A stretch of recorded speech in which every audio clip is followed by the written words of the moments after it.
Just make sure that we are broadcasting on both Facebook and YouTube. So bear with me for a quick second. Yep.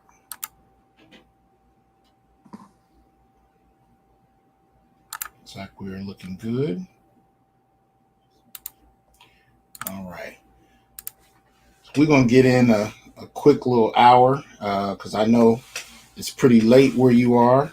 I'm hoping that the family is all well and good. Everybody's doing well. Yes, sir.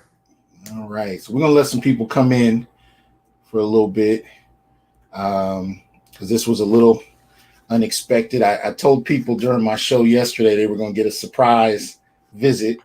And I just told them it's going to have to do with something regarding intersectionality.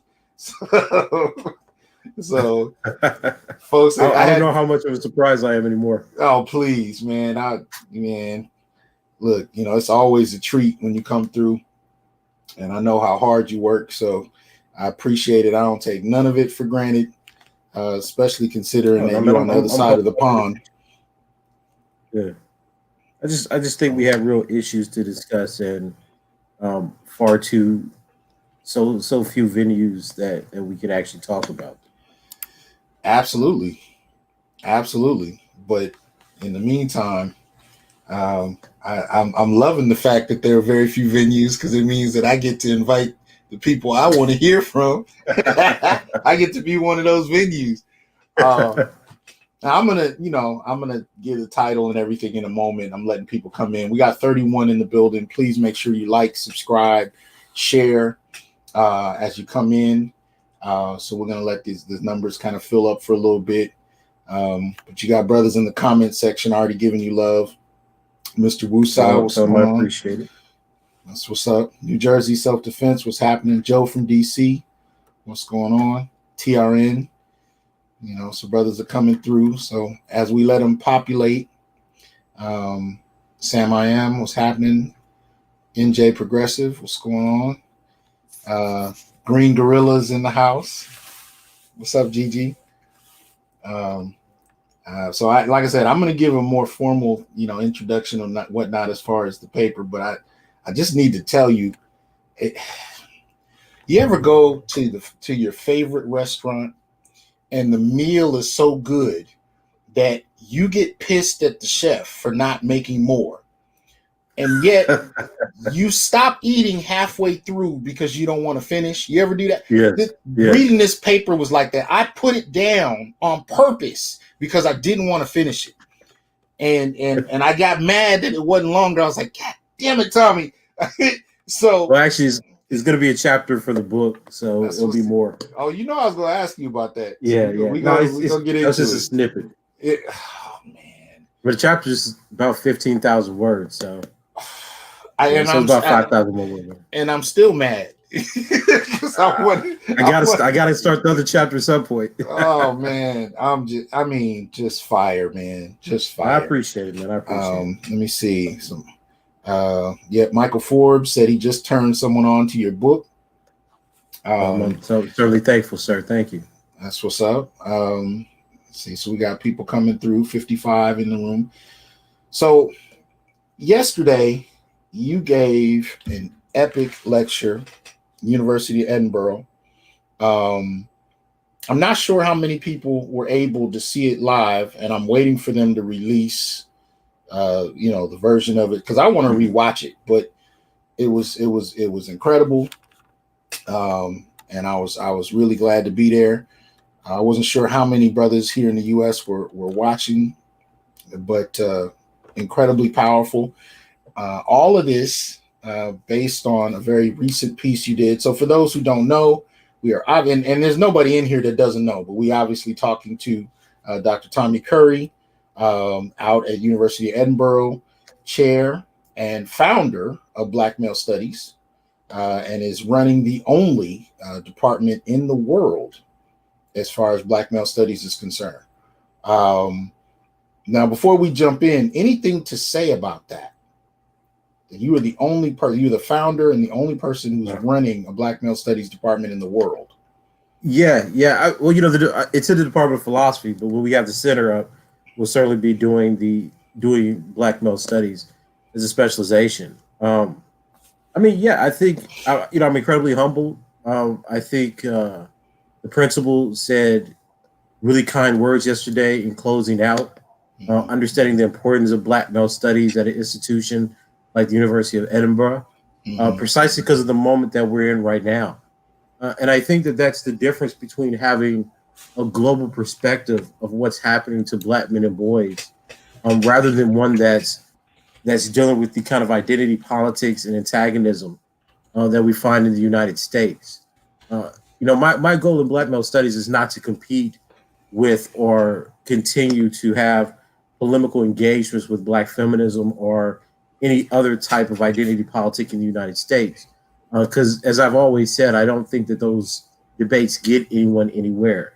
Uh, Fighting for who's the most oppressed doesn't do anything but try to gain recognition from white liberals in power. It's not trying to figure out or diagnose the actual processes of how sexual violence or gender, or as I call it, genre, operates within at various levels in society.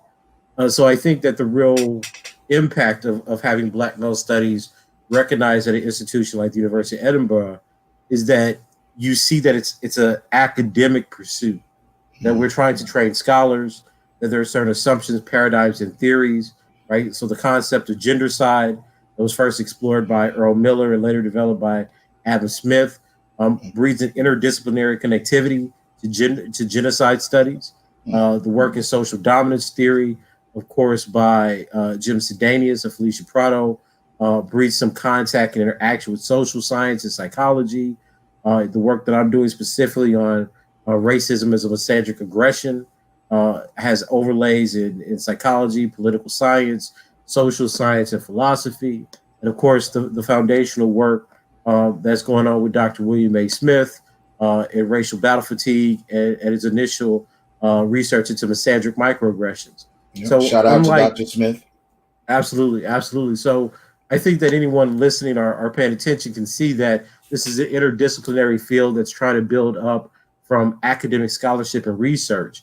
This is not a claim about political position or identity. This is about how throughout history, Black men, racialized men have been dehumanized, disposable, made irrelevant within Western patriarchal societies, and how despite all of our advancements in Black studies and various disciplines, we have been unable to capture or accurately describe what both the lethal, whatever the motivations for lethal violence against racialized men have been, but especially sexual vulnerability concerning racialized men have been within these societies.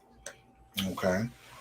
Now, here on the Onyx Report, I'm trying to bridge worlds, really. I'm trying to tie Black male studies, to different areas, different, vantage points, different worldviews, but brothers from different spaces, most particularly. And that's always, that's not always a smooth transition, but it's something that I think needs to happen, because for a good period of time, there are certain conversations you really couldn't even have in the academy and be engaged. Absolutely. You know what I mean? Absolutely. And so it becomes a very precarious act. But there's something you said a moment ago I wanted you to tap into a little more. Sure. When you talked about you're saying you're not doing this just to have arguments with feminists. What do you think when people say, well, this is just this is just like you mentioned, this is just oppression Olympics, this is just a purposeless fighting, you're just antagonizing people unnecessarily, yet for some reason you're recognized enough to be brought into Edinburgh, which suggests that there's substance to what you're doing, and yet people will still say, well, the man not Tommy, he's just just trying to start arguments. He's not, what I mean? How do you engage that? What is your thought process around it? And even people that say, well, this anger, this rage, you're just doing what feminists have done. You're doing the same thing. Well, how do you respond to those kind of arguments? Well, my haters have always been inspirational to me. So I think that the question is really about looking at the work and looking at the activism. My research has always been about victims of racism. And when I came into the academy, I found there were huge gaps in how we understood Black men. So much so that, as we've talked about in the past, anybody who dared to speak about black men as oppressed had to kind of deal with the wrath of black feminists who would then say in response, but black men are privileged. And I never found that to be a very useful frame. The question of antagonism is a really interesting one, because I think that if you look at, there is no polemic in black male studies about black feminists studying black women. The tension becomes about the arguments that black feminism have imposed on black men, where black male studies scholars are saying that when you test these theories empirically, that they fall through. Examples of that would be, well, when you look at Kimberly Crenshaw's use of the second assault by Williams and Holmes, is it true that black men have a compensatory masculinity?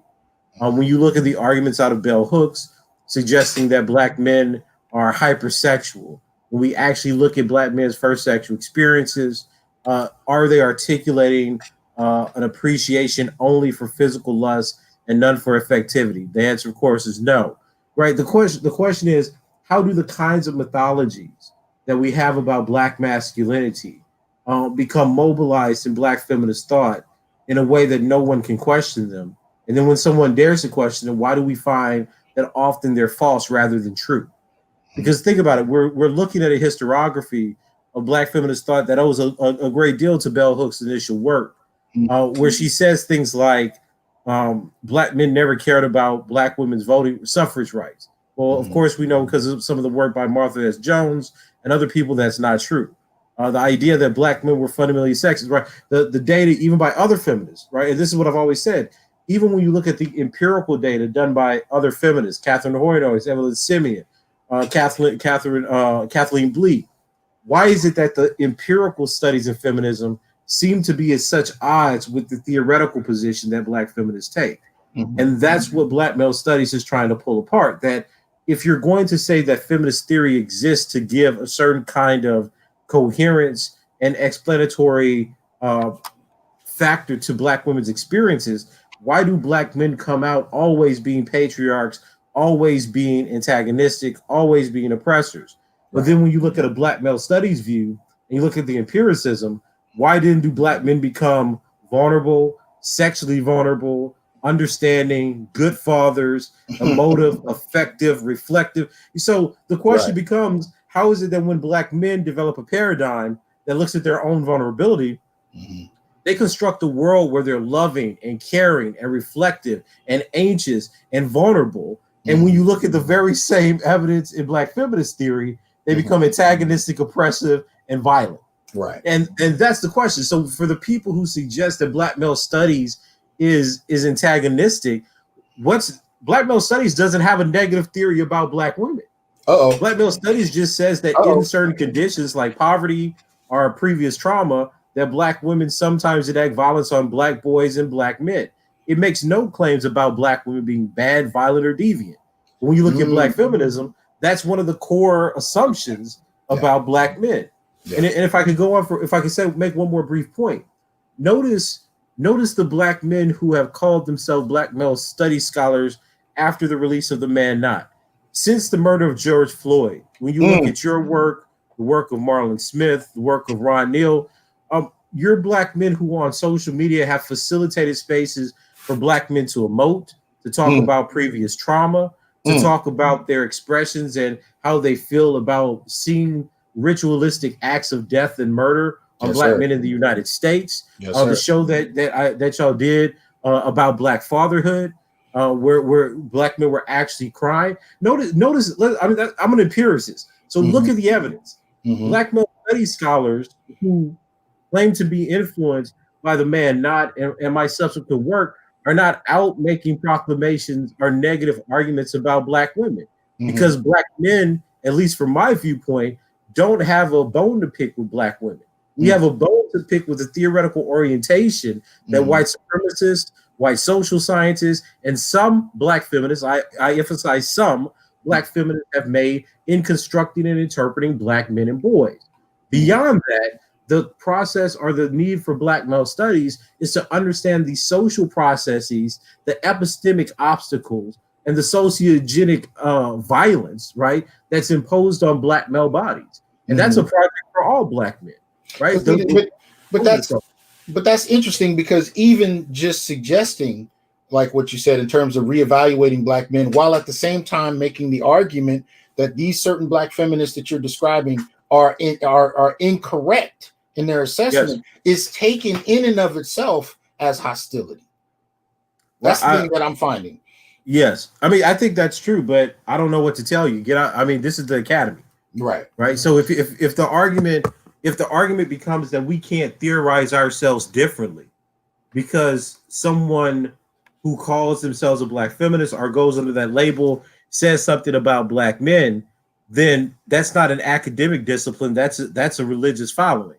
Mm-hmm. We should always be able to question. I'm constantly inviting questions and debate about the positions I have. I know that right now they're cutting edge and controversial, but I'm willing to put my research and my work up to scrutiny and evaluation. I don't retreat into my home discipline of philosophy. I'm willing to defend my findings across the board, be it sociological, historical, or theoretical. Mm-hmm. So I think that the position has to become that if Black feminism has a stake in the descriptions it gives about Black men, and again, I'm pointing to Black feminist theory because I think that some of the social science very much aligns with what Black male studies scholars have been saying for decades, mm-hmm. Or at least the preceding literature of many Black male studies scholars. Then I think that it's up for debate. Mm-hmm. But the position that I've experienced throughout my career is not one where many of these scholars want to have the conversation. Mm-hmm. The question for them becomes, well, if you don't accept that Black men are patriarchal, have privilege, etc., then you're automatically excusing sexism. Mm-hmm. And I hesitate on that because I think that when you start looking at the kinds of research being produced by Black male studies scholars, particularly my work on historiography or even subculture violence theory or 19th century ethnology, it does not become clear whatsoever that patriarchy was even a concept or term applied to Black men before the birth of Black feminism. Wow. So unless you start with the 1981 publication of The Second Assault, and then with Bell Hooks, maybe preceded by Michelle Wallace's book, The Black Macho, but unless you're taking that kind of 1979 to 1982 arc of scholarship, you cannot find a mention of Black men as patriarchs. And the reason for that is because all the social science written by feminists, white criminologists, white sociologists, white anthropologists saw Black men as feminine and savage. As I believe that I shared the section with you in Joseph Pleck's book in 1975 on the myth of masculinity, where he actually referred to Black men as feminine men who were struggling with sexual orientation, right, and were more likely to be homosexual. And this is what I'm constantly emphasizing. When you look at the history of what people call Black masculinity in the social science literature from 1900 forward, you only see vacuity. And what I mean by that is you see Black men being scientized as pedophiles, right, as savages, as feminine, as homosexuals, etc. So there is no one static notion of maleness that you can ever tie down.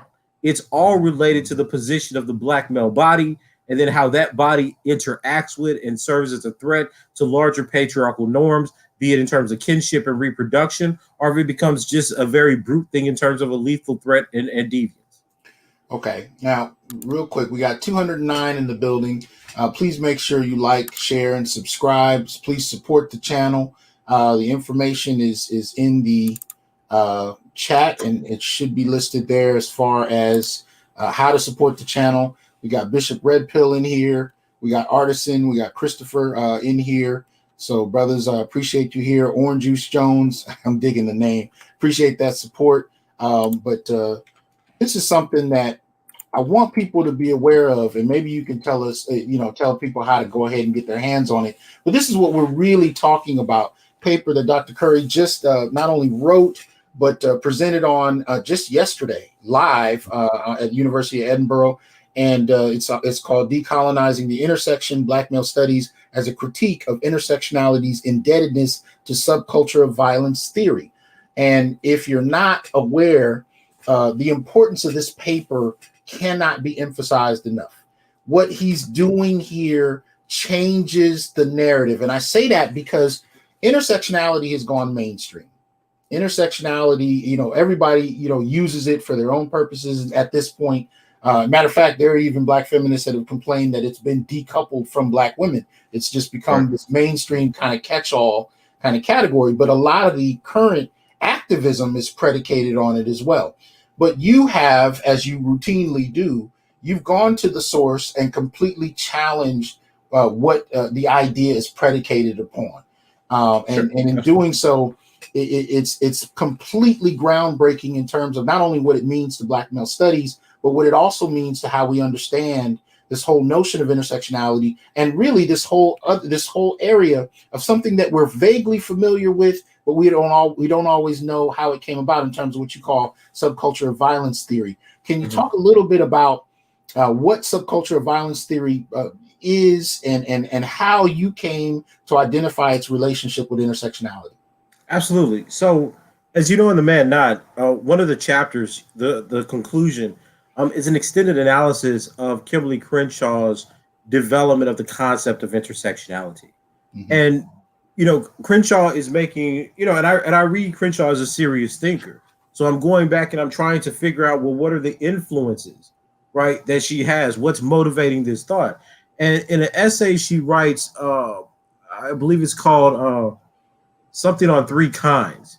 She's talking about how Catherine McKinnon's theory of gender and Derek Bell's theory of race, when she combined it, that's how she got intersectionality. So one of the things that she mentions there is like, look, when you start thinking about McKinnon's theory of dominance, where women exist as a class into themselves, and McKinnon argues that, well, the position of woman is actually defined by the sexual threats that she's vulnerable to. So she says that she makes statements, for example, like the threat of rape is not a risk, but rather it's something indigenous to the very being of womanhood, right? And then when you look at that compared to Derek Bell's thinking about racism is permanent, Black people being a permanent underclass in society, when you combine those two things, you get an articulation of intersectional thought. And this really does explain why in her work, Crenshaw is saying things like, well, sometimes Black women are Black, sometimes they're oppressed like women, and sometimes they're uniquely oppressed as Black women. So if you put it on a Venn diagram, right, you have one circle that's gender, one circle that's race, and where they overlap, that's the intersection where you have the unique Black women. I think that I think at the time it's an innovative theory, and I think that it's doing interesting things, with the theories that are available in the early 90s, late 80s, early 90s. However, the essentialism of McKinnon's work is what I'm trying to hone in on. So in Mapping the Margins, which is the essay that Kimberly Crenshaw writes in 1991, she has this one sentence where she's trying to recognize how Black men are oppressed by the myth of the Black rapist, right? So the idea that Black men rape white women is something that she seems to be pretty attuned to. But she also wants to focus on the notion of intraracial rape. But in doing so, she utilizes really racist theories by white feminists, specifically the work of Susan Brown Miller, which we all know, Against Our Will, has been criticized for its racism in the past. But the other work is something that's lesser known. It's a book called The Second Sex by Williams and Holmes. Now, Williams and Holmes' book is interesting because when it was published in 1981, it wasn't very well received. It was not ignored or not commented upon because of his topic, because there were other books at the time that were talking about anti-rape activism. It was one of those books that was just poorly researched. So Holmes and Williams made an argument that said that, look, we think that patriarchy operates the same way in other racial groups. So if you look at white race and their relationship with women, you can see the same kind of relationship between Blacks and Mexican Americans. The problem with that is that it wasn't based on patriarchy. It was based on sexual threat and rape. So they do a study of, I think it was 600 people initially, but 330 people in the study or something like that, where they're asking for people's attitudes. And none of the study materials actually match up to the theory, because it comes out suggesting things like, even though white men are patriarchs, they have the most feminist interpretation of rape. Even though Black men are thought to be the most threatening, they have the most liberal views and support women's liberation. but somehow they think that women are excited, but they're excited by the prospect of raping women. It's all kinds of contradictions. And Hugh Burlow writes a review of the book that actually says this. That look, the authors know that the book does not prove the theory that within racial groups, patriarchy and sexual violence operate in the same way. But throughout the book, Holmes and Williams advance a theory suggesting that Black men have a compensatory masculinity, that when Black men rape Black women, they're trying to imitate white masculinity. Right. And they extensively quote Lynn A. Curtis's work. He developed contracultural violence theory following John Ginger, where he says that basically the idea is that while white men are patriarchs, they're more civil because they're more civilized, and Black men, because they have a subculture of violence, take the notion of white masculinity and turn it into a mechanism or identity filled with violence, deviance, and sexual aggression and rape, right? Mm-hmm. So these are the theories. These are subculture theories, are theories that suggest that because Black people are separate from white society, that they develop cultures and values that are primarily based in violence and rape, right? And these are the theories that's motivating the second assault. The reason this is so important is because in footnote 73 on page 1266, she's actually using this as evidence for why she thinks that Black men utilize rape to dominate Black women. So while it's only 2 sentences and only another 2, so maybe 4 sentences total, it really does explain why this notion of Black male privilege seems to go along so well with intersectional thought. Because no matter how much empirical evidence that Black men and social scientists keep bringing against intersectional theory to say that Black men have higher rates of downward mobility, they experience similar rates of intimate partner violence, right? No matter how much evidence you throw at the theory, it seems to still arrive well, Black men are privileged. But the idea of privilege is not based on patriarchal power. It's based on the violence and threat of the Black male rapist.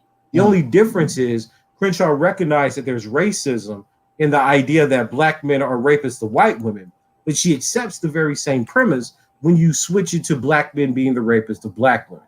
And this is a very, very dangerous phenomenon. So you switch the interracial rapist for the intra-racial rapist. And this is something that we really need to discuss and theorize more deeply, because the evidence in our communities do not suggest that there's a unidirectional phenomenon of male to female rape, especially after the change in the UCR definition of rape, where rape is no longer defined simply by the forcible carnal knowledge of a woman, and now follows the elements of laws where you're thinking of rape as being, penetrating with any orifice with a digit, or being made to penetrate any orifice, right? This fundamentally changes the landscape. Absolutely. So if we're holding on to an old definition of rape that only looked at female victims, by law mandated that we only looked at female victims, now we have a much more expansive definition of rape in the UCR that shows that the numbers are very similar. In fact, many of the studies from the CDC that's reclassifying that data from 2010 and 2012 before the law was passed actually suggest that Black men report higher 12-month period prevalence of sexual violation and made to penetrate violence that Black women do rape within the same period. We have to change our theories. We can't keep denying empiricism and saying that the theory exists without needing to adjust, change, or explain the new data. And that's why I think that intersectionality has become so fascinating, so closely intertwined with subcultural violence theory, because it's not proof, it's just an interpretive frame. Right. And remember, Kimberly Crenshaw is citing this book, The Second Assault, as if it demonstrates something true, when the book itself, at the end of the book, well, I guess at the end of chapter 2 on page 35, actually says that there's no empirical evidence of Black male sexuality or any evidence whatsoever to even validate that Black men have a compensatory masculinity. So you're utilizing works saying, well, this is the way it is, when the book itself says we have no way to actually test or any evidence to believe that this is actually true. This is just the theory that we're proposing. And this has become a cornerstone of intersectional feminist thinking, as well as Black feminist thinking, that Black men, because they're oppressed by racism, try to compensate through violence, deviance, and sexual aggression that nobody's ever thought to challenge it. And none of this actually had proof. This was just an interpretive frame that people utilized to try to explain higher rates of violence in the Black community. So I gotta say this though. Y'all have to know this brother is like this 24/7. This is not a performance. I will call this brother and be like, "Yo, I need a reference for something." He'll be like, "Oh, you on page 273 in such and such a book. And I'll just be sitting there laughing. And then he'll get up and get the book and say, yep, I was right, 273, third paragraph. And I just be like, but one of the things more of a habit. It's more of a habit. But one of the things I think that a lot of this, was able to do is they were able to benefit from not only a flat blackness, where the distinctions on gender terms are kind of swept under the rug, but there's a flat maleness that seems to happen as well. Absolutely. We are conveniently white males on paper when it suits the argument.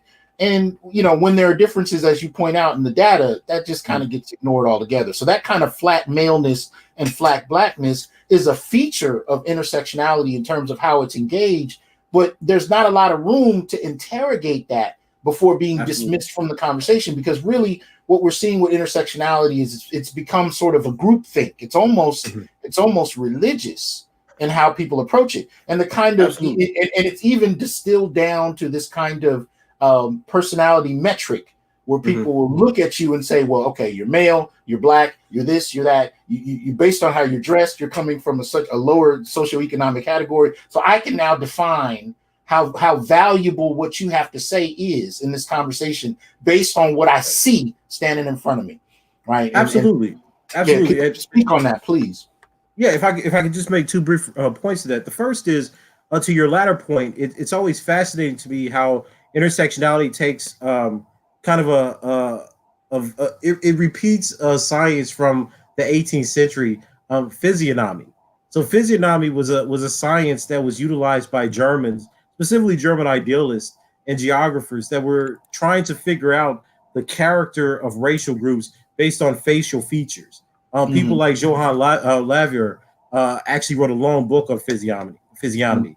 But what's fascinating about it is that this idea is that once I see your appearance, your race, your facial structure, etc., I can gauge your moral character. Exactly. And every time there's this kind of intuitive intersectional analysis that always just flies off the cuff, where people observe black men or observe different racialized bodies and say, "Oh, you are X." It always makes me laugh on the inside, because this is really repeating really racist 18th century ideology, right? Which was an appropriation of an ancient Greek concept in the first place. So it was already appropriated, but then applied on racial grounds, and now reapplied on racial grounds. Yes. And I think the second thing that's important to recognize is the reason that you don't get the kind of diversity around the male category. This is what I call intersectional essentialism, as you know, in The Man Not. The reason that you don't get this kind of analytic diversity in intersectionality is because Crenshaw thought about the debates, and she's getting this again from McKinnon. So McKinnon is making this argument in her one of her books about teaching law students Aristotle's notion of sameness and difference. And the idea was that people who are the same get treated the same, and those who are different get treated differently. And what McKinnon was trying to say is, well, look, if you have a notion of a woman, the ontological sameness of the group, and if the woman's different, then it also means that recognizing the difference of the woman also constructs difference and treats her differently within a society where other people are the same. And that becomes the basis for understanding gender discrimination in McKinnon's law course. Well, Crenshaw is working with something similar, right? So she's talking about the sameness different paradigm in relationship to how black women are sometimes the same as black men, sometimes different, sometimes the same as white women, sometimes different, and then as black women are different from other groups. The problem with that is that in all those constructions of the sameness or difference that black women have to each of the comparative groups, be it white women or black men, etc., black men end up having to be the same as white men. So if you're talking about, well, black women are like white women because they both experience womanness, and womanness is a vulnerability or oppression by men, then black men in that circumstance have to be the same as white men, right? If you're talking about black women uniquely as black women, and they uniquely experience like higher rates of violence, domestic abuse, etc., right? She does in Mapping the Margins, right? Because she's trying to figure out the unique identity that black women have and that other women of color have that make them vulnerable to domestic and sexual abuse, then in that case, again, black men become the oppressors like white men. If you're talking about racial subordination, where you're comparing black men to black women in terms of who's recognized for certain kinds of racial violence, as we see now with the BLM movement, then guess what? Black men again are the same as white men. Why? Yeah. Because black men are thought to be patriarchal, and because we value male life more. That's why black men get more recognition. So across all of the three spheres of ontology or spheres of definition or being, Kimberly Crenshaw is asserting a kind of analytic sameness for males. And this is what I'm pointing out in my work, that you could, intersectionality does a great job of reconstituting the particularity of black women, but it does so at the expense of creating a hypothetical or analytic sameness, and, or as you say, flatness with men. And that's a problem, because the only articulations we get of racialized men are black men is that they have less power than white men. But that doesn't tell us a concrete difference. That's just saying that I'm a smaller snail. We're all the same. All men are snails. They're just a lesser snail, right? Yeah. It doesn't give you a reconstitution of the being that black men have. And as an analytic or a disciplinary perspective, the only theory that's trying to create nuance around the male category to this very day is black male studies. Because every previous analysis that comes from multidimensionality or intersectionality tries to extricate other forms of this from black males. And what I mean by that is the assumption is, well, black males are heterosexual, black and men. So then you'll have Devin Carbato say something like, oh, well, there are black men who have intersexual experiences, but he doesn't think that straight black men have intersexual experience. He only thinks that gay black men have intersexual experience, right? And then, so that's the same argument that Frank Rudy Cooper has. So there is no complication of the normative male category or the straight male category, because you're just trying to pull people away from that definition in a way that you don't do for black women. Black women, you could just say black woman, straight, queer, etc. You get endless complication. For black men, you still have to have one group that acts as the hypothetical oppressor so that every other group can have distance away from, right? And that's what I'm suggesting is an analytic problem in how we theorize and deploy intersectional analysis. Well, this is one of the some of the fallout of this. I don't know if you had a chance to see this particular text.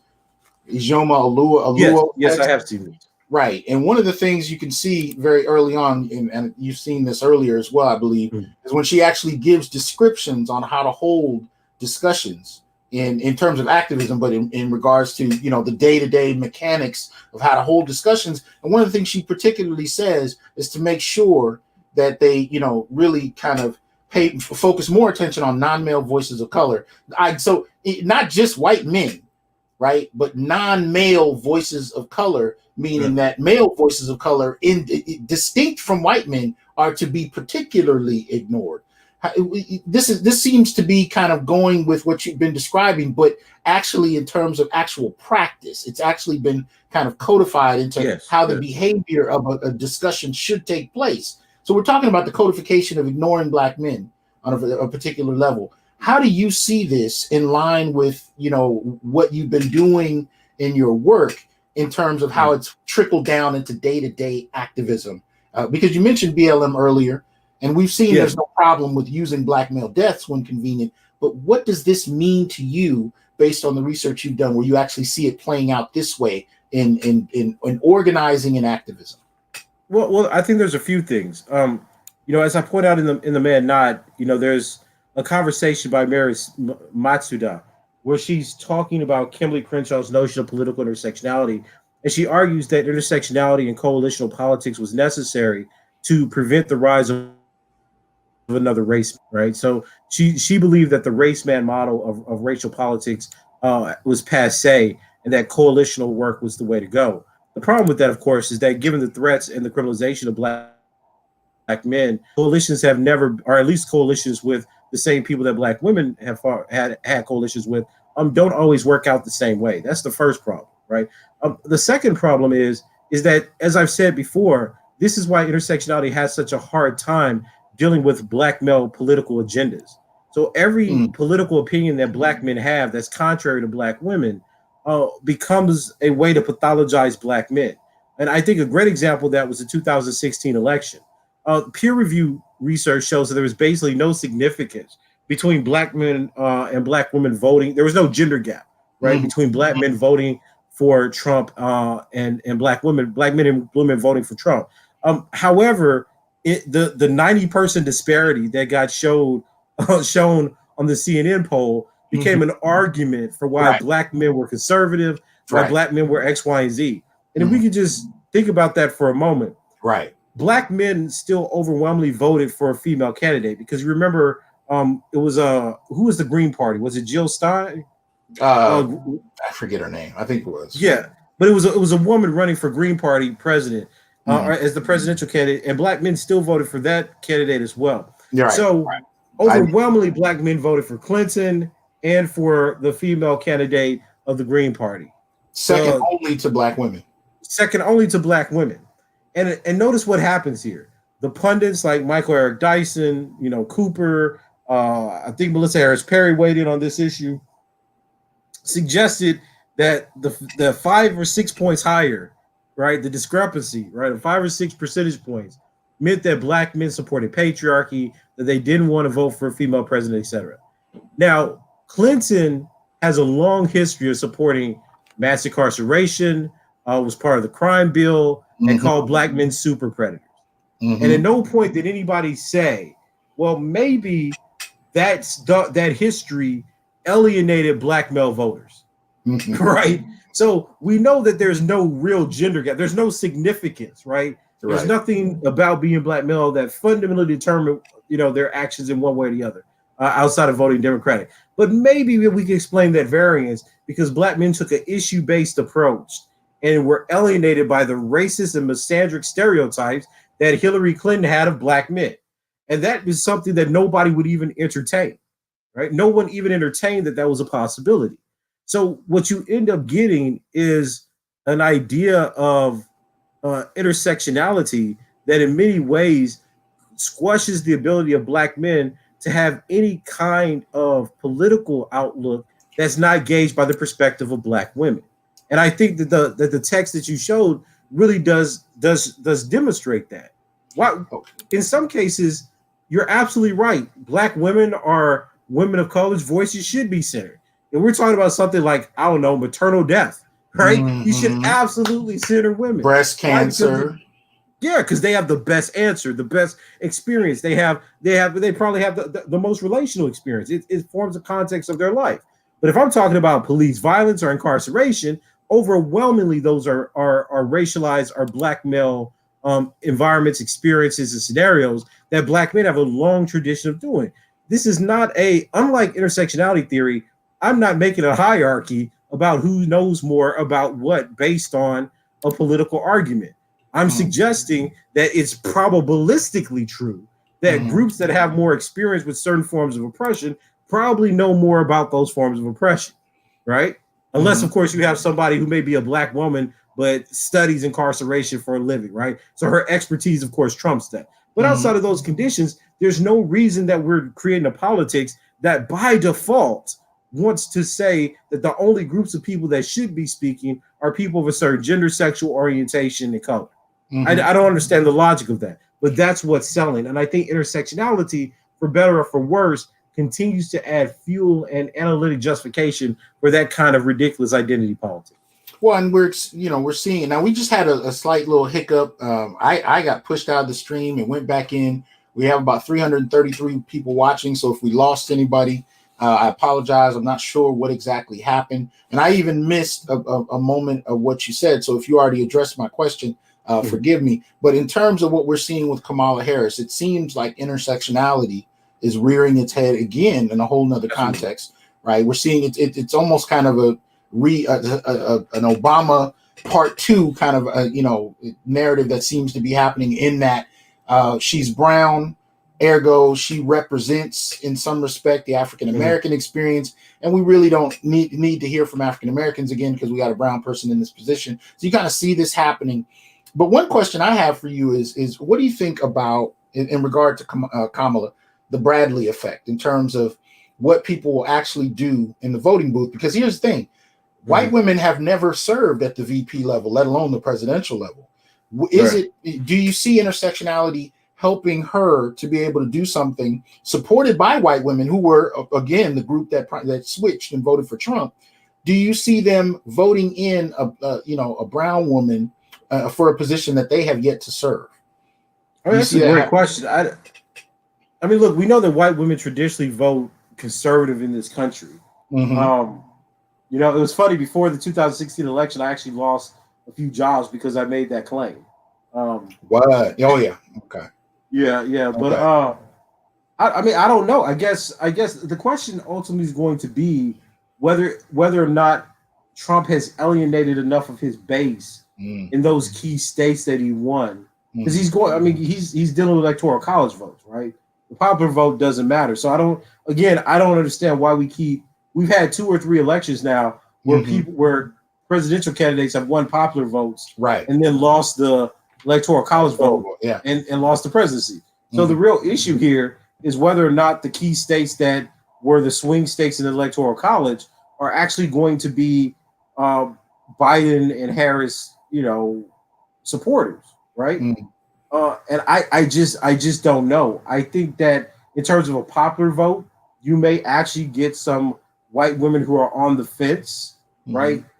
Some moderate white women to vote for Kamala Harris, assuming that Trump's alienated those people given his performance. But from what I understand, his poll numbers are still pretty decent. So even under the COVID-19 scenario, so I mean, there's no guarantee. Right. I think that the hope that they have is that they're going to pull larger numbers of the Black community and larger numbers of the minority communities out to vote, and that's going to allow bring the election through. But that assumes that you're not going to have an extremely energized Trump base who don't want to see a Black woman or Democrats back in the White House, because there is still a language or a narrative of losing America. And I think that under these sorts of crises, history has proved quite successful for the previous regime to stay in power when there's national uncertainty. I remember, back when I was doing my political science degree in the late 90s, this was exactly the kinds of scenarios that we were always forced to write about people winning the popular vote but losing the electoral college vote. And given that unpredictability, I think that it's a real threat. It's a real likelihood that Democrats again could win the popular vote and basically, and win that part of the election and still not get over, still not oust Trump. I think we have to entertain that possibility. Well, I want to change gears here a little bit because, as the title implies, I took from the title of your paper in terms of decolonizing intersectionality, and I added to it paternity fraud and most particularly, intimate partner violence, because I'm doing a 3-part series this week on intimate partner violence. Last night, I had attorney Dennis Sperling comment on a practical level how men who are dealing with IPV can get out of those situations safely, as opposed to just responding with emotion and possibly spending years in jail because of it. Tomorrow, I will be interviewing 2 particular scholars that you are well familiar with, who will chime in from the religious and philosophical angles about IPV. But my curiosity here is, starting with IPV, I'm going to play video. I'm not going to have any sound, and very purposely so. But I want you to kind of look at what we're talking about here. Hold on. Bear with me a moment. Let me get this squared up. So remember, for those watching, I'm purposely not playing any sound with this. Here we go. There we go. All right. And so this is really just a matter of dealing with. Now, this is not right here, obviously, a Black couple. That wasn't the intention, but I'll show you in the next clip how it relates to us. But, this is something we post on social media all the time, where we're looking at intimate partner violence where men are actually the victims. And what I find happening quite a bit is men holding back, men not responding violently. And of course, they're shamed, they're ridiculed, so on and so forth, and laughed at. And yet they also know that by responding with violence, they can definitely end up doing more time. And Attorney Sperling spoke to this, where he engaged how judges view that response. But this one, of course, I know you've seen, and this has been blowing up in the last week and a half, most particularly. But here you have a case where a woman who ran over her husband of 18 years. She suggests that he wanted to end the relationships, and there may have been infidelity going on. So here we're watching him laying there in a pool of his own blood. Nope. Now, one of the first things that crossed my mind is when I have seen men engage in violence, particularly, to women, there's a response from those around. Absolutely. But noticing the response here, you don't see any intervention happening. No.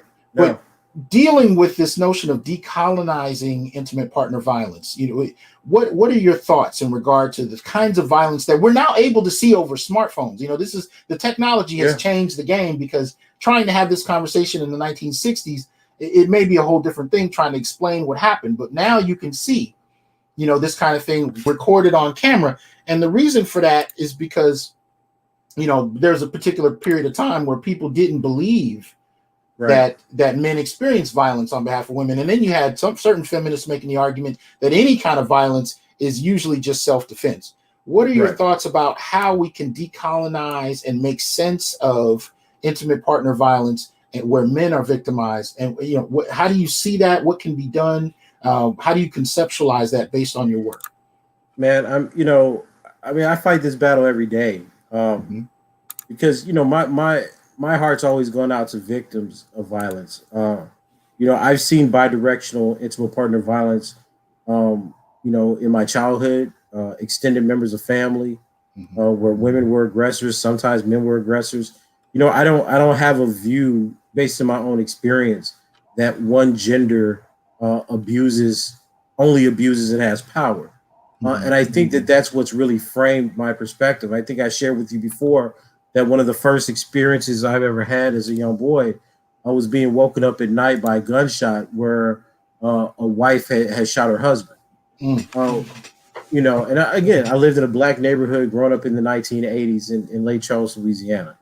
But I say all that to say that I think the real issue here is not just trying to show that women are perpetrators, but it's trying to attend to the fact that black men are victims. And again, this kind of goes with my victim centeredness, because the data shows an overwhelming number of black men who are both victims of intimate partner violence and intimate partner homicide. But I just to go back to that clip, we don't have to show it again, but just to reflect on that clip you showed, notice how the intervention there wasn't to rush to his aid, as you said, but it's also to replicate the idea of the black male corpse that we're very, very accustomed to. So the same way that Michael Brown was left in the street for hours, dead and bleeding out, the same way that we saw the dead body of George Floyd, this is part of the power that this black woman had to create the black male corpse for view, because she knows that people are not going to intervene. She knows that people are not going to punish her, because there simply are no consequences for killing black men in this society. And this is part of the logic of what I call internalized vulnerabilities in chapter 3 that I'm trying to show and express, that you can't look at the death of black men, their abuse, etc., and just say that they're only the perpetrators. So what we do is we deny this kind of victimization to build up this kind of Duluth and feminist model. And again, despite the fact that Ellen Pence, one of the co-founders of the Duluth model, or co-creators, I should say, suggests that they just made it up. Like these are mythologies. These are not real things. The video, the evidence, the data suggests that black men have real experiences of interpartner violence and homicide in this country that we refuse to attend to. And I think that part of the issue here is we have to get rid of that 1982 idea that the only people who commit violence in our society are men. Right? Like that's obviously false. It's not true. It's been not true for 30 or 40 years. We have to start bringing a real kind of empiricism to how we study black people. It's kind of one of those things. We need science this time. We can't keep going on the backs of what the ideological consensus of the academy and disciplines actually are. Because to be honest, well into the 1930s, we've long had catalogs of black female violence. The idea was that black people were naturally violent and black women killed black men because they were unfaithful. I mean, this is exactly what Farrakhan and Wolfgang said in 1967, right? When they wrote the Subculture of Violence Theory, that long, text I showed yesterday. So I think that one of the things we have to really explain or understand is how gender does not have a causal relationship to violence, in the ways that intersectional feminists have suggested. Because when you start looking at the data, right, you see high rates of intimate partner violence from women. You see extremely high rates of intimate partner violence in Black same-sex couples. You see some of the highest rates in Black lesbian couples. We have problems in our environment, right? There are oppressions and stigmas and mental health issues and trauma in our environment that causes this kind of violence. And in this specific case, an innocent Black man, I don't care if he cheated, I don't care whatever the case may be. Infidelity is not a reason to kill Black men. Exactly. And I know where this concept comes from. It comes from Soul Side by Ulf Hanners, in the 1960s, where he's talking about infidelity of Black men being a form of abuse. But what's fascinating to me about that is this. One of Carolyn West's theories is she admits that Black women hit more and that causes escalation and injury, but she has this concept called asymmetrical bidirectionality. And what she means by that is if a woman slaps a man in the face or busts a man's lip and he breaks her arm, the initial hit, the initial violence against the male doesn't justify the kind of injury on the part of the woman. But somehow that concept of asymmetrical bidirectionality never is applied to men. So if a Black man did something like cheat or lie, and the Black woman kills him or shoots him, no one says that that's asymmetrical, right? That the lie doesn't justify shooting or running someone over with a car. And this is the problem, that we accept the disposability of Black men in these domestic violence situations and circumstances, and we don't ask for what their life is actually worth. So anytime a Black woman says that I feel threatened by a Black man, it triggers the same kind of dehumanizing and racist sentiments that Black men deal with in general through society. It was like, oh, well, basically it was self-defense. And the Black man is dead, so nobody cares. And given that Black men have such high rates of homicide from, just violence from strangers and then police, and, Black women kill about 120, 150 Black men a year in intimate partner violence cases. People are like, well, it doesn't matter. But 150 is over a half, is roughly half of is a 2-to-1 ratio of how many Black women killed per year in intimate partner violence on the high end. So these are real social problems that we need to talk about. And social have been shown in the data for quite some time now.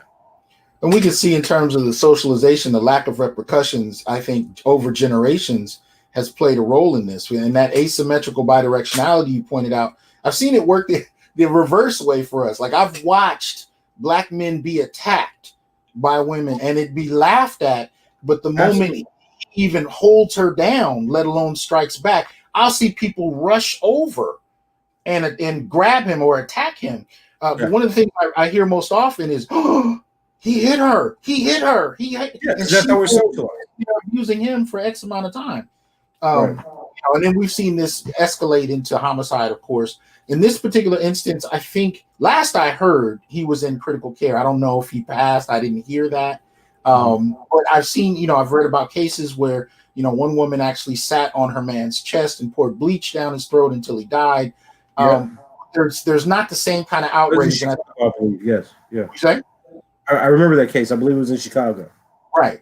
But I think it goes back to what you were saying earlier. The inability to see Black men's vulnerability or victimization, leads to kind of cognitive dissonance where it just happens and we just watch it like it's, but as soon as something that we register happens where he may initiate violence in response, we know how to respond to that. And people, men and women, will come to her aid, even if she's been engaging in violence against him the entire time. No, absolutely. And I think that's how, I remember when I was researching the book, I ran across some of the cases where Ray J was being abused, and I put it in the text as an example of what happens. And Ray J had broken ribs, a torn ACL because she stomped his leg, and nobody even mentioned that in any of the literature on intimate partner violence in the last decade. Right? There was the brother that was shot in Philadelphia. Good, hardworking brother that had high standing in the community, broke up with a woman. She shot him in the head while he was driving. And I remember having this debate with one of the editors when I was working on the book. And it was one of the most racist kinds of conversations I could have, because I was explaining, they read part of the book, or we had a conversation about the book, and clearly was triggering. It was a white feminist, and she was just trying to prove that black men were horrible people. So that she told me that she couldn't even get through my book, right? Wow. So but this is what I'm saying. This is what we deal with, right? To try to get positive literature about black men published. And and she sent me this blog because I was talking about police killing, incarceration, etc. And she sent this blog. It's like, oh, well, what about this stuff on intimate partner violence? And I was like, clearly you didn't read. I have a whole chapter on intimate partner violence in the book that you just didn't read, right? And this is the editor, right? One of the editors of the book. And that's what I mean. Like, these ideas and this hatred of black men is so deeply, deeply ingrained that white people, feminists, etc., can't even read anything that paints black men as victims. And even when, notice what happens, even when you say things, that's why I like putting up data, because I like to say, look, here's what black women experience, here's what black men experience, here's what black queer couples experience, here's what black lesbian couples experience. I was like, here's the gambit of all the data we have on black people. And look at, in all these cases, the numbers are disproportionate, right? So the question is, why do we keep targeting black men as the only perpetrators of violence in the black community? And no one can ever answer that question. They always go to these irrational polemics. Like, well, you're saying that black women are not abused. I was like, it's right there on the chart. I'm conceding that black women are abused. But me accepting that black women are abused has nothing to do with accepting that black men are abused. Right. They act like there's only one pool of abuse, and all the abusers have to be men, or else something's lost. Yes. And it's an ideological argument. It's not an empirical argument. And to this very day, and this is what I'm constantly pushing people on. You can say whatever you want about black male studies. You can say whatever you want about me. The question is, where's the scholarship that's dealing with black men as victims and black women as perpetrators of this kind of violence? Where's the scholarship that is talking about how gender has a relational effect on violence, not a causal effect? And by what I mean by that is, if you put black women in a situation of poverty, stress, alcoholism, etc., you're going to get domestic abuse. If you put men in that same situation, you're going to get domestic abuse. So why are people trying to force black men into complete silence because they want to talk about things that they could prove with evidence and facts about how black men have been treated and how black men are seen as victims in American society, right? And this is not an academic argument. I'm interested in academic truth and how that academic truth and research can possibly translate into protocols and policies to help black men. And what's important about that is so that they don't internalize this trauma and then hurt people in the future. But there's such a narrative in our academies that suggests that black women cannot be violent by any stretch of the imagination. That somehow we have to pretend that all black women are angels and all black women are victims. And this is exactly what Ellen Pence said she was doing when she created the Duluth model. She said, look, we thought that we had to make women angels. So we ignored the violence that they against their spouses. We ignored the violence we saw that they used against their children. And we ignored the violence that we saw in lesbian relationships. So if Ellen Pence is admitting that back in 1999, why is it that 20 years later, black men are having to have fights just to talk about our own experience? It makes no sense. And they can't call it anecdotal because practically every data set that's come out from 1967 to now shows that black men have been victims of intimate partner violence. The only defense they have is all violence is defensive. And there's cohort studies now that show that that's not the case. There are women who are abusive, and there's certainly, and because of bidirectionality, there are women who in the same relationship were both abused and victimized, right? So we really need to start complicating how we interpret violence in the black community and use things like science instead of 30-year-old or 30 or 40-year-old mythology that other scholars have already contested and refuted. I mean, white scholars are debating between, you have white feminists who still believe in Duluth, but then you have people in family conflict studies that have a different narrative. Black people, that distinction doesn't exist. It's like black people can only argue about Duluth because that's the only thing that confirms the kind of deviant models of black men that we have. Whereas if we started to use actual science, we'd actually have ecological theories of violence that not only show black men are violent sometimes, but also victims of violence. Absolutely. Absolutely. And I need to point out just some for housekeeping purposes. We got 366 watching. Please like, share, and subscribe. West Coast African Black Uru Strikes. I had to give you guys wrenches. I apologize for not having done that already. I appreciate the support. I haven't been reading through the super chats. You notice I posted them, however, because we only have Dr. Curry for another few minutes. You're 8 hours ahead, right? Yes. So it's getting late his way. So I'm trying to get through and get as many things as I can asked, and on the table while I have him. Now, the last part of the title of this had to do, Goshen, appreciate that support. Really appreciate that. The last part of what I wanted to ask you about had to do with paternity fraud. And the reason I'm asking is I posted a video from Facebook. And that video on my channel has probably gotten almost near 200,000 views. And I commented on it. Now, it apparently turned out to be a skit, which I don't care. I would have showed it if it was a movie clip or whatever. But the reason I was showing it is because some of the emerging data about paternity fraud is extremely problematic. And when I assess abuse and the different forms abuse comes in, I consider paternity fraud to be a form of emotional abuse on one level or another. But at the end of the day, again, with this notion of decolonizing, really breaking down how we assume parenting, how we assume family formation, do you have any thoughts about the ways in which paternity fraud is seen by the mainstream versus how Black men experience it, and what can be done for us to reassess what we're looking at? Because as we can see in some of the data presented, it's about 32%, of parental fathers are finding out that they're that they're not the father of their children. And at least one company in Jamaica found that 70% of its cases yielded results that pointed to severe paternity fraud. So to my understanding, Jamaica is the number one country. It looks to me like Nigeria and the US are matched at number 2 with 30 to 36% paternity fraud. What are your thoughts about how we can reevaluate that? Well, I mean, there's one surefire answer. That's that Black men would have to get paternity tests, DNA tests for their children, right? Mm-hmm. I mean, you hate to see that kind of number because it suggests that there's a real mistrust in our communities around children and reproduction. But, I mean, look, I think there's two ways to think about this. One is, do Black men have the same kind of rights to their body and reproductive rights that we afford to women, right? And by that, I mean, do they have a right to only care for children that they produce? And should they actually have the free will or choice to choose which children, right, that they want to care for? I think that's an ethical question. On the more practical or political side, again, I think this is what I mean when I talk about Black male vulnerability.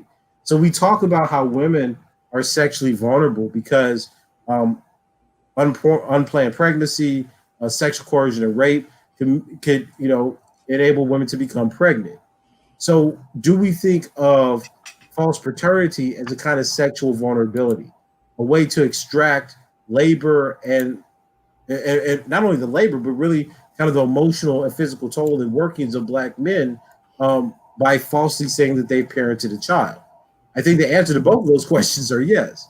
So if we're going to talk about this in a very serious way, it requires us to start understanding how Black men are victimized by these kinds of lies and this kind of fraudulent behavior. Unfortunately, I don't think we exist in a legal system that enables Black men to fight for their rights in that way. Because I don't think that people are really sympathetic to how Black men not only engage in the act of sex, but basically don't think that Black men should have any choices in whether or not they father a child versus have to take or provide care for that child. They're all right in the midst of Black male hypersexuality, the idea of the absentee father. These are all stereotypes that operate in family court to decide whether or not Black men are actually responsible for children they're accused of having. So if you have the view that Black men are not good fathers and they're always trying to not take care of children, then you're going to be more likely, especially when you're looking at lower socioeconomic environments, for the intuitive notion of white judges or even juries, if it goes that far, to suggest that black men have to take care of these children. There's not going to be a lot of consideration for the personal rights or for the vulnerability that black men have to these kinds of accusations. Absolutely. Absolutely. Well, I know we've held you for an hour, and I know you got to crash. This last 2 days alone has had to be difficult because you've been carrying a lot. And if I know you, you probably have a series of interviews tomorrow and the day after as well. I'm off tomorrow. Tomorrow I got to do some work, but it's so we know you got to work on multiple fronts. Yes. But I'm sorry, what were you saying? You as far as writing? No, but listen, I just think that black men have a responsibility to explore these questions and topics, right? Mm-hmm. And as we've talked about in the past, and I got to tell you, it's a pleasure being your colleague and and watching the work that you're doing on social media, because I think it's so vitally important, to actually bring some of the academic and scholarly conversations to the larger public, because I think that what we're trying to do is socialize black men to understand their conditions better, and to do it in a way that does not reproduce the kind of antagonism and negativity that we see coming out of some branches and political rhetoric of black feminist analysis in the academy and in society, right? And I think that is novel for us to have a conversation about black men that's trying to really care for black men emotionally and physically by exposing that, look, the murders of George Floyd, the kind, the skit, the paternity. These are all arguments about the objectification and the vulnerability of black men. Until we actually start dealing with that, there is no avant-garde political movement that's going to save us, because feminism, intersectionality, liberalism, progressivism, none of these things address the kind of anti-black misandry that operates not only at the level of the academy, which tries to silence these discourses, but actually operate within society to lead us to something like the murder of George Floyd or Mr. Arbery. So I think it's tremendous work, and I think we have so much work to do around black male studies in this emerging field. That's just something we can't ignore. Well, if I can just very briefly, 2 very short questions, at least especially short for you. One, I noticed something with the host of the lecture yesterday. She did something that I've seen feminists do in conversations about intersectionality.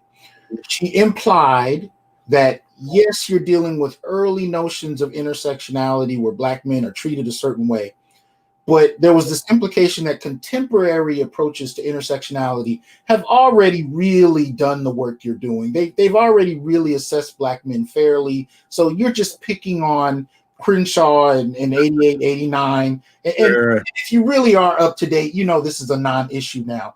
What are your thoughts about the difference between black male studies approach to intersectionality and contemporary, I guess we call mainstream academic approaches to intersectionality? Have they really caught up to addressing black men?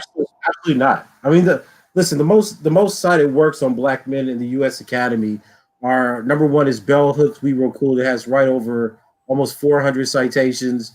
Frank Rudy Cooper's on bipolar masculinity, that has almost 300 citations. Mark Anthony Neal's New Black Man, and then Mapping the Margins from 91. So if you look at that as the composite of theories about black men and boys, in no way, shape, or form has intersectionality left that to the wayside. If you're talking about books specifically about black masculinity, there are very few feminist treatments of those works. And again, outside of the individual studies that you get from someone like Evelyn Simeon, Catherine Hornoy's, Kathleen Blee, you don't get these rich rearticulations of black masculinity in that way. So I would say that that's absolutely false. I think in the UK, what ends up happening is they read intersectionality as a formalist theory. What I mean by that is they want to pull intersectionality away from the black woman's body and her politics. So in the United States, we read it from intersectionality from black women's experiences in civil rights, all throughout the 19th and 20th century, right? Started, especially we signify it with Combahee, et cetera, et cetera, et cetera. They don't have any of that history in the UK. So the way that they think about it in the UK is, different categories of social being interact. And that's not a very interesting theory to me.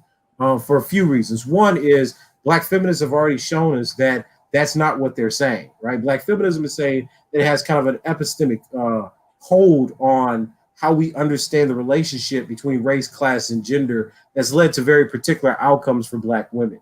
The second thing about that, right? So Surma Blige's article, for instance, is a good example of that, right? The second argument is that, well, if we think of these things having, kind of random effects, that, well, then we don't have to get into the kinds of historical arguments you're talking about, because as long as we're saying that categories interact, then that means they can interact in any kind of way. And Black male studies would just be categories interacting. That's incorrect for two reasons. The first is, if categories just interacted, you don't have a stable concept of patriarchy. So if you're just saying that every single interaction of a identity, like white men, poor white men, Black men, etc., gives you new understandings, you have no way to actually relate any of those new identities to anything like patriarchy, because you'd have to then empirically test each one, and they don't do that. So we know that's false, right? That's not how the analytic works. The second issue is that Black male studies is an entity-based approach. It is not an argument about identity. It's an argument about how, if you have a landscape or a geography and you plug a certain being or population in that geography, what are the kinds of impositions that accumulate around that kind of body? So at the beginning of my book, I say, look, the issue is that intersectionality views things as having causal relationships. And I say that violence has an accumulative effect around certain demographies. So I'm much more interested in how we tentatively define a population like Black males. And within that population of Black males, I can have all kinds of diversity, but the kinds of violence that's surrounding that entity in the first place is going to affect all the members in that group. So it may be the case that all Black men are viewed as threatening, but we know that queer Black men, at least in the eyes of white men, are viewed as less threatening than straight Black men because they disengage the threat of the rapist, right? We know that in other contexts, straight Black men may have an advantage in some sense over other groups of Black men. These are contextual arguments. Intersectionality can't get to that.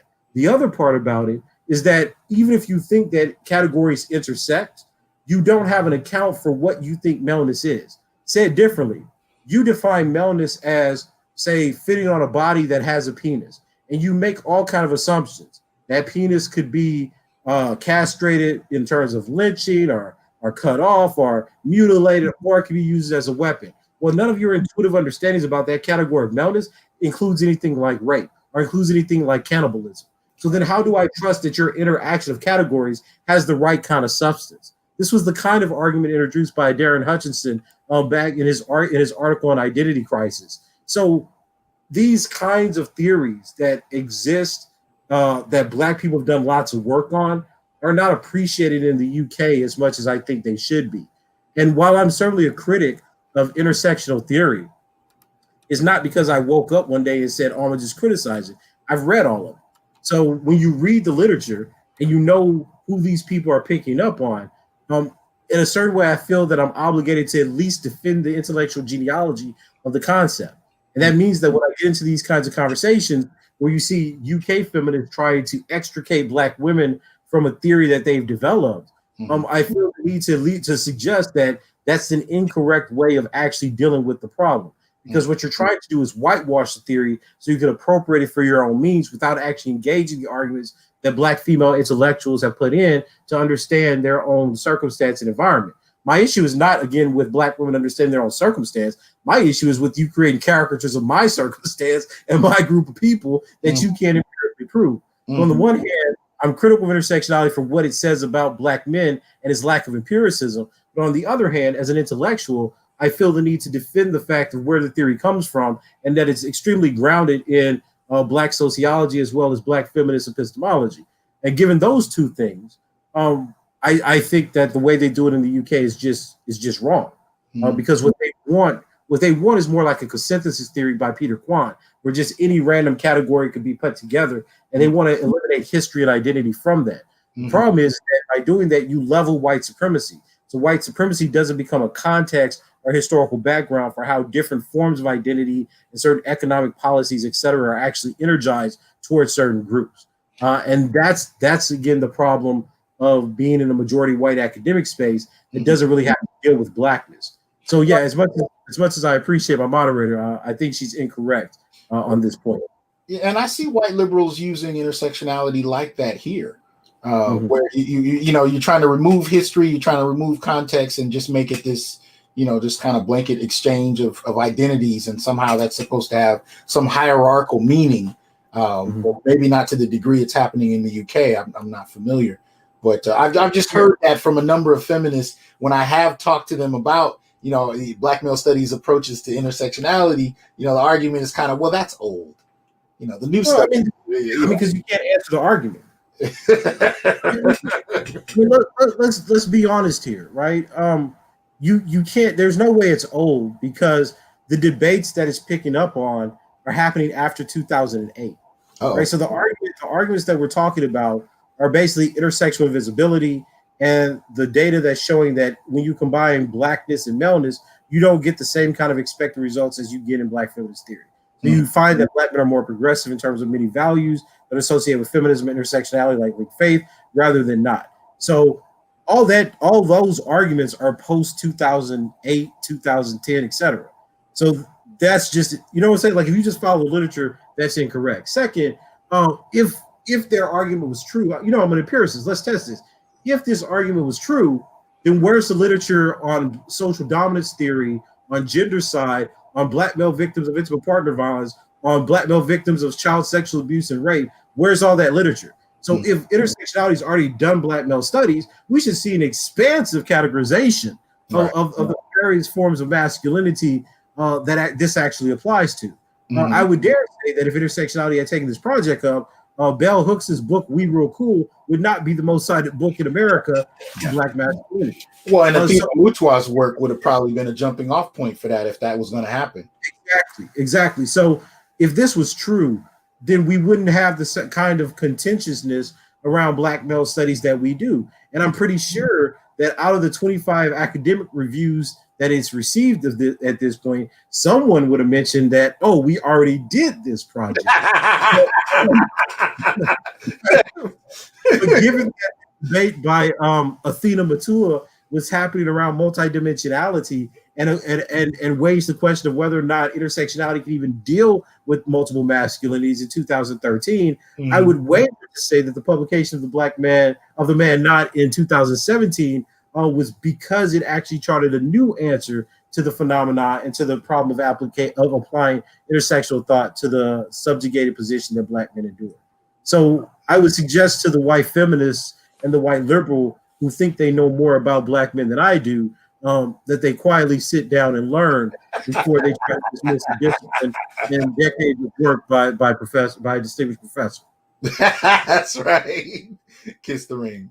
Anyway, hey man, I really appreciate you doing this. Last question: where can people get a hold of the PDF for your latest piece?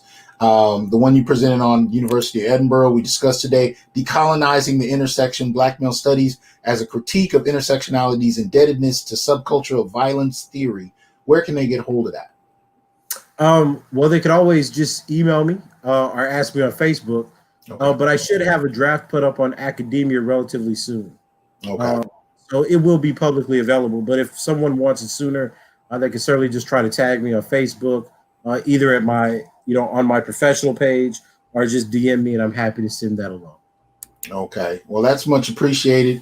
And you've led in many ways the charge, in my opinion, on putting work out on Academia to be freely accessed. You routinely post your work on your own Facebook page and let people, because that's not what I'm familiar with in the Academy. Everything is very reserved, very withheld behind ivory tower doors. You're very transparent in terms of that, and I appreciate it.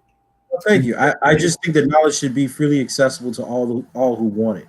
Absolutely. And I've always held that belief. So I don't think that my work coming out in academic journals somehow should stop people outside of the Academy from being able to access and debate it or even engage with me. So I try to answer all queries about my work, as soon as possible. Well, again, man, I know it's 8 hours ahead, and I know how hard you've been grinding. I really appreciate this, especially a day after that presentation, because I know that probably took a lot of energy getting that done. But again, thank you. I'm hoping people will be able to engage this, read the paper, go from there. My only regret is I can only read something for the first time once. So I told you before, I was pissed because when I was done, I wanted to read it again as if I'd never read it because it's phenomenal. I appreciate that. Thank you. I can't wait for the book. That you have any sense of where you're going to go with the book, or is it in terms of this project? Oh, absolutely. I'm almost 2 chapters. I'm halfway done with the book, so I'll send that out for review relatively soon. Hopefully by the end of the year. So, probably it'll drop 2021, maybe in the winter or the first part of 2022. See, y'all don't understand. See, Tommy will be halfway through a book in like a week. You'd be like, wait a minute, didn't you just write a paper yesterday? He'd be like, yeah, whatever. Well, I'm doing an article a week now. Huh? So I got one more article. I got one more article to do that was promised, and actually I have 2 because I have an article on George Floyd, and then I'm going to sit down and just write straight through the man not on the horizon of man. And I'm working on a book on Derek Bell. So those 2 books hopefully will be done by the end of the year. That's tight. Now be clear. How many papers have you written this year so far? Just so since I started at Edinburgh. Sure. Whichever. You want to start from January, you start from Edinburgh, but how many of you? Yeah, I think academic year. So I will have 17. I think 17 or 18. So I think I'm 17 right now. And if I get this other paper finished by September, it'll be 18. But man, I mean, I'm driven because I'm trying to answer questions about what I'm doing. It's a passion of mine. So, Well, look, I want to thank everybody that's donated. Please don't take the fact that I haven't mentioned you as I usually do as disrespect or slight. I really do appreciate it. I just wanted to get through this time because I know he has to go. But in case you're not aware, what you're seeing with Dr. Curry is like Jordan mid-90s. I mean, you got to understand academics don't write like this. Absolutely not. The majority do not. You're lucky to get 1 or 2 pieces written in an academic year. 2 to 3 is great. 16 to 17 doesn't happen. So I'm just saying, brother, appreciate your work. Thank you for coming on. Thank you, sir. Y'all check him out and enjoy. All right. Peace. Get this.